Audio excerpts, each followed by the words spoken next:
In this video, we're going to lift away during upstrokes with the same tone as our tap strokes, and we're going to learn how to lift faster and faster to any level after the stroke. We're going to begin in our closed position, and we're going to choose to have either a wrist or an arm release.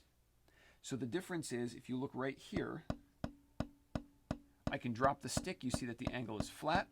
My forearm is stationary and the weight of my hand is falling.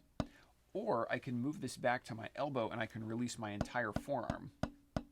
Stick is still flat, angle is still down as I'm playing. Either of these could be preferable in different situations. You should just be aware that both are possible. For this exercise, we're going to play 8 notes all in our closed position. So with our back fingers closed, to define where we're lifting to, lift the stick and note that the stick only wants to go up as high as the wrist is comfortable going. This is not going to be fully vertical like what we were doing in full strokes. We're not going to try to force the stick up, but just do this for a moment and feel what that does to your forearm. Then release your arm all the way to the floor, bring it back up flat, and do that comfortable lift to the top. This is as far as we want to go. So now we're going to play 8 notes. On the last note, we're going to lift away.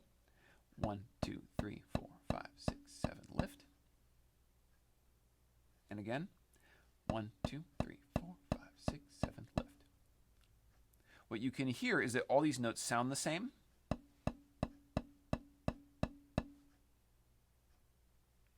But on the last note, we just return to a different location. The stick always hits the surface the same with tap strokes and upstrokes, but it can lift away on an upstroke to any location. So now there's a game that we can play to see how far we can take this.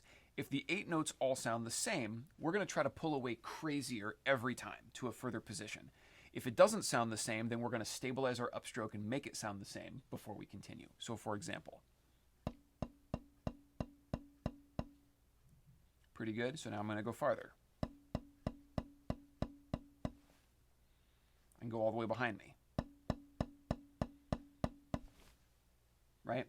What you're trying to do here is prove that the way you approach the surface doesn't have anything to do with the way you're going to release away from it. This is going to give you the ability to maintain a really smooth and consistent tone and recover away to any place you need to go, whether it's a different instrument or a different stroke height or anything.